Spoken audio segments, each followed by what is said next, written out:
एक समय की बात है जब मनोज अपने परिवार के साथ हंसी खुशी एक घर में रहता था। मोहन के परिवार में उसकी माँ, उसकी पत्नी मीना और उनका बेटा राहुल रहते थे। मोहन एक अच्छी नौकरी करता था और अच्छे से अपने परिवार का पालन पोषण कर रहा था। मनोज की पत्नी को अखबार पढ़ने का बड़ा ही शौक था। वो हमेशा काम से फ्री होकर खाली टाइम में अखबार पढ़ा करती थी।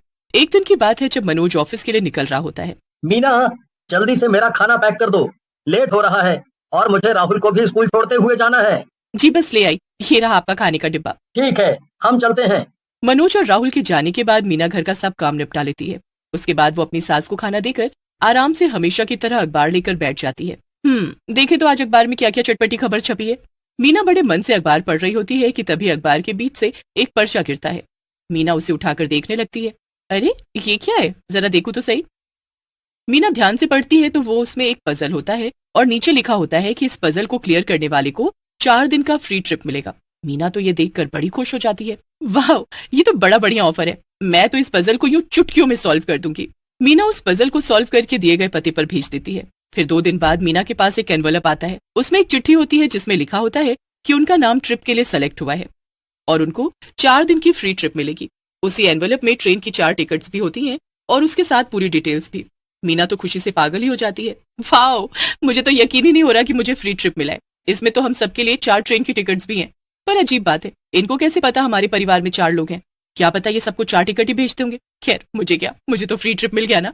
अभी शाम को आएंगे तो इनको खुशखबरी दूंगी। मीना पूरा दिन मनोज के आने का इंतजार करती है और जैसे ही मनोज आता है तो वो बड़ी खुश होकर उसे सब बता देती है। अरे ये सब लोग पागल बनाते हैं, तुमको पता नहीं है कुछ। अरे पर एक लिफाफे में हमारे लिए 4 टिकट भी आई है, मैं अभी दिखाती हूँ। मीना मनोज को ट्रेन की टिकट्स दिखाती है। टिकट्स देखकर मनोज को यकीन हो जाता है कि मीना सच बोल रही है और सच में उसे फ्री ट्रिप मिला है। सब लोग ट्रिप के लिए बड़े खुश होते हैं। 2 दिन बाद उनको ट्रिप पर जाना होता है। मीना अच्छे से सब बैग पैक करके घर के बाहर रख देती है।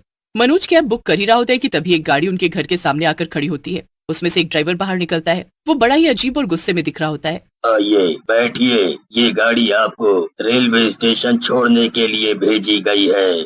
अरे वाह, ये तो बहुत बढ़िया है। सब लोग गाड़ी में बैठ जाते हैं। कुछ ही देर में ड्राइवर उनको एक रेलवे स्टेशन पर छोड़ देता है। रेलवे स्टेशन बड़ा ही अलग सा और अजीब दिख रहा होता है। ये रेलवे स्टेशन है कौन सा? मैंने ना कभी देखा और ना कभी इसके बारे में सुना।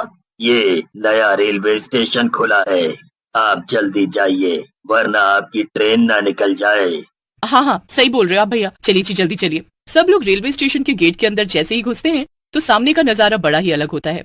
हर तरफ दीवारों पर जानवरों की फोटो बनी होती है जो कि किसी न किसी को खा रहे होते हैं। ऐसे चित्र कौन बनाता है? अजीब रेलवे स्टेशन है। अरे आप ये देखो, हमारा प्लेटफॉर्म कौन सा है और हमारी ट्रेन कहाँ से आएगी। हाँ चलो, थोड़ा आगे चलो। गाड़ी के आने में 10 मिनट ही होता है। सब लोग एक बेंच पर जाकर बैठ जाते हैं। तभी वहाँ एक आदमी आता है। आप लोग इधर क्यों बैठे हो? चलो खड़े हो यहाँ से और दूसरी जगह बैठो। अरे ये बेंच खाली था तो हम आकर बैठ गए, इसमें आपको क्या दिक्कत है?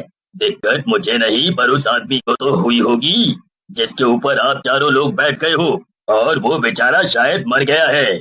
ये सुनकर सबकी नजर अपने नीचे जाती है। वो देखते हैं कि बेंच पर एक बूढ़ा आदमी लेटा हुआ है जिसके ऊपर वो सब बैठ गए हैं। वो चारों जल्दी से खड़े हो जाते हैं और उस बूढ़े आदमी को हिलाते हैं। मर गया वो बेचारा, जाने कैसे लोग हैं।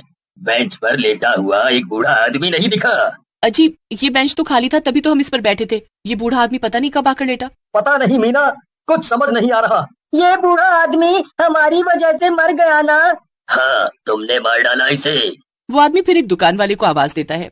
वो दुकान वाला आकर उस बड़े आदमी को अपने कंधे पर डालता है और ले जाकर अपनी दुकान के फ्रिज में रख देता है। ये सब देखकर तो मनोज और उसके परिवार का दिमाग। मीना, ये दुकान वाले ने इसको फ्रिज में रख दिया और देखो इसकी मीट की ही दुकान है। ये कहीं इस आदमी को तो काट कर नहीं बेच देगा? अजी ऐसे मत बोलो, मुझे बहुत डर लग रहा है। मैं तो बोलता हूँ वापस घर चलते हैं, यहाँ कुछ ठीक नहीं है। पर हमारी ट्रिप? ये सब देखकर भी तुमको फ्री के ट्रिप की पड़ी है। चलो बैग उठाओ और घर वापस चलो। मनोज और मीना बैग उठाकर वापस जाने लगते हैं कि तभी सामने से उनकी ट्रेन आ जाती है। ट्रेन के आने के बाद भी वो वापस जाने लगते हैं। जैसे वो रेलवे स्टेशन से बाहर जाने की कोशिश करते हैं कि वहाँ खड़े 2 आदमी उन पर गुस्से से चिल्लाते हैं। ये क्या मजाक है? वापस जाओ, तुम ऐसे वापस नहीं जा सकते। ये क्या बदतमीजी है? हमें नहीं जाना तो नहीं जाना, हमारी मर्जी। तुम लोग ऐसे हम पर अपना जोर नहीं चला सकते। अच्छा तो बताएं अभी तुमको हम क्या कर सकते हैं? दोनों आदमी गुस्से में आकर भूत में बदल जाते हैं। ये देख सबके होश उड़ जाते हैं। देखा पापा, यहाँ भूत है, मैंने बोला था ना आपको। हमें छोड़ दो, हमें जाने दो। नहीं नहीं, ऐसे कैसे? अब इस भूतिया रेलवे स्टेशन से तुम वापस नहीं जा सकते। हमने आपका क्या बिगाड़ा है? ऐसा क्यों कर रहे हो हमारे साथ? हम तुमको जबरदस्ती यहाँ नहीं लाए, तुम अपनी मर्जी से आए हो। यहाँ लोग अपनी मर्जी से आते हैं पर जा नहीं पाते। सब भागने के लिए सब दूसरा रास्ता देखते हैं। वो प्लेटफॉर्म से भागते हुए दूसरी तरफ जाते हैं। कोई फायदा नहीं भागने का, देखो तुम्हारी ट्रेन तुम्हारे इंतजार में खड़ी है। अब चुपचाप इसमें चढ़ जाओ।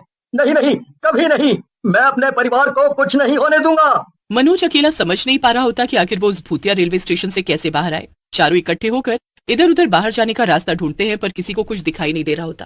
पापा, अब क्या हम यहाँ से कभी नहीं निकल पाएंगे? नहीं बेटा, ऐसा मत सोचो, भगवान का नाम लो, वो हमारी मदद जरूर करेंगे। सब हाथ जोड़कर भगवान का नाम लेते हैं। फिर उसके बाद मीना अपनी आंख खोलती है तो उसे एक पिलर पर एक पजल दिखती है। मीना उस पिलर के पास जाती है। उस पजल के नीचे लिखा होता है, इसे सॉल्व करो और घर जाओ, नहीं तो सामने खड़ी ट्रेन में बैठ जाओ। जी देखो जी, ये क्या है? बिल्कुल वैसी एक और पजल। हमारे घर जाने का बस यही रास्ता बचा है, हमें इसे सॉल्व करना होगा और बस तभी हम अपने घर वापस जा सकते हैं। पर ये पजल्स तो बस तुमको ही सॉल्व करनी आती है ना। मैं कोशिश करती हूँ। मीना उस पजल को ध्यान से देखती रहती है। बड़ा दिमाग लगाकर वो उसको सॉल्व करने लगती है। डर की वजह से मीना का दिमाग भी काम नहीं कर रहा होता, पर वो सबको बचाने के लिए पूरी कोशिश करती है कि वो पजल को सॉल्व कर सके। इसे आज तक कोई सॉल्व नहीं कर पाया। जाओ ट्रेन में जाकर बैठ जाओ, कोई फायदा नहीं है। मैंने अपने परिवार को इस मुसीबत में डाला है तो मैं ही इनको बचाऊंगी और इस पजल को सॉल्व करके ही रहूंगी।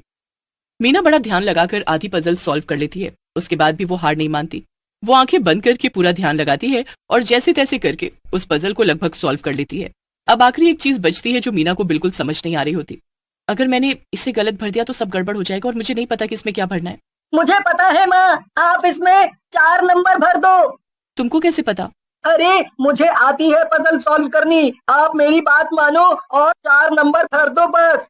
राहुल के कहने पर मीना आखिर नंबर 4 भर देती है और उसे भरते ही पजल से एक रोशनी निकलती है। रोशनी एक दरवाजे में बदल जाती है। ये दरवाजा हमें घर तक पहुंचाएगा। आओ माँ, आप सबसे पहले आओ।